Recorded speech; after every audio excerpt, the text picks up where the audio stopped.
सर्वज्ञ हे 16व्या शतकातील कवी होते. क्षणात कविता रचण्याची अद्भुत क्षमता त्यांच्याकडे होती. त्यांनी सुमारे 2000 त्रिपदींची निर्मिती केली. जातपात आणि सामाजिक शोषणाविरुद्ध संदेश देणारे साहित्य त्यांनी त्रिपदींच्या माध्यमातून लिहिले, असे ज्येष्ठ साहित्यिक YM भजंत्री यांनी सांगितले.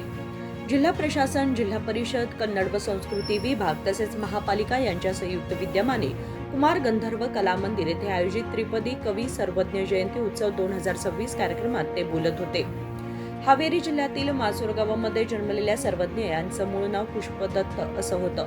अत्यंत बुद्धिमान व चतुर असलेले सर्वज्ञ गावोगावी फिरून विविध विषयांचे ज्ञान गोळा करत आणि पुढे कवी सर्वज्ञ म्हणून प्रसिद्ध झाले, असे त्यांनी सांगितले. ಕೂಡ ಕೊನೆಗೆ ಮುಗಿಸ್ತಾರೆ. ಆ ರೀತಿ ಒಳಗಡೆ ಅಲ್ಲಿ ಮಾಳವಿ ಅಂತ ಹೆಣ್ಮಗಳಿದ್ದು ಆಕಿ ಇವನಿಗೆ ಉಪಚಾರ ಮಾಡಿದ್ದು ಅಲ್ಲೇ ಇಟ್ಕೊಂಡು ಮಾಳವಿಯಲ್ಲಿ ನೋಡಿದ ವ್ಯಾಮೋಹ ಉಂಟಾದ ಮೇಲಿಂದ ಅವನ ಜೊತೆಗೆ ಸಂಘ ಮಾಡಿದ, ಅವನ ಜೊತೆಗೆ ಪ್ರೀತಿ ಮಾಡಿದ. ಆ ಪ್ರೀತಿಯ ದ್ಯೋತಕವಾಗಿಯೇ ಒಂದು ಮಗು ಹುಟ್ಟಿತು. ಆ ಮಗುವಿಗೆ ಆನಂದದೊಳಗಡೆ ಪುಷ್ಪದತ್ತ ಅಂತ ಹೆಸರಲ್ಲಿತ್ತು. ಬಹುತೇಕ ಈ ಹುಟ್ಟಿನ ಸಂಬಂಧ ಕೈಲಾಸವು ಕೂಡ ಶಿವನ ಸಾನ್ನಿಧ್ಯದಿಂದ ಹೋಗಿ ಮುಟ್ಟತಕ್ಕಂಥದ್ದು ಅನ್ನೋದನ್ನ ಬಹಳ ಜನ ಒಂದು ಪ್ರಶ್ನೆ ಮಾಡಿದಂತ ಕಾಣಿಸುತ್ತೆ. ನೀನ್ ಯಾರ ಮಗ, ಯಾರೇ ಹುಟ್ಟಿ, ನಿಮ್ಮಪ್ಪ ಯಾರು, ನಿಮ್ಮವ್ವ ಯಾರು ಅಂತ ಪ್ರಶ್ನೆ ಮಾಡಿದಾಗಲೆಲ್ಲ ಸರ್ವಜ್ಞ ಕೊಟ್ಟಿರೋ ಉತ್ತರ ಯಾವುದು ಅಂತ ಕೇಳಿದ್ರೆ ಶಿವನನ್ನೇ ತೋರಿಸ್ತಾ ಇದ್ದ. ಆ ದೃಷ್ಟಿಯೊಳಗಡೆ ಪುಷ್ಪದತ್ತ ಅಂತ ನಾಮಕರಣ ಮಾಡಿದ್ರು.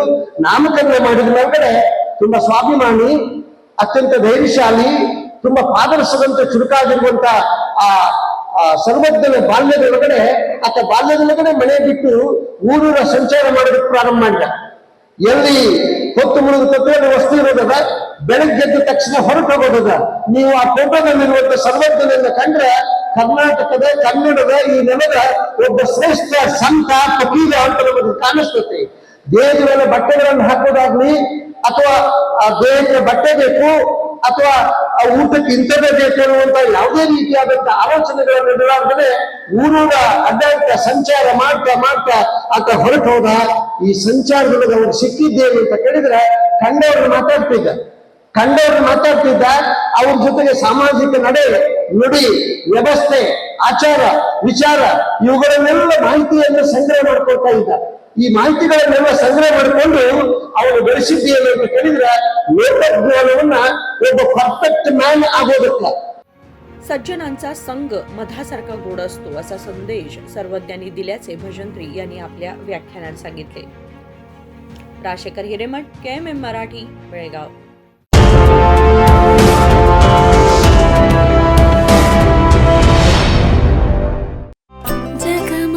ಜಗಮಗ ಹೊಳೆಯುವ ಕಣ್ಣುಗಳು, ಹೃದಯದಿ ಹರುಷದ ಅಲೆಗಳು. ಬಂದಿದೆ ಶುಭಗಳಿಗೆ, ಪ್ರೀತಿಯ ಗಳಿಗೆ, ರೇಷ್ಮೆಯಲ್ಲಿ ಸುತ್ತಿದ ಸ್ವರ್ಣಗಳಿಗೆ.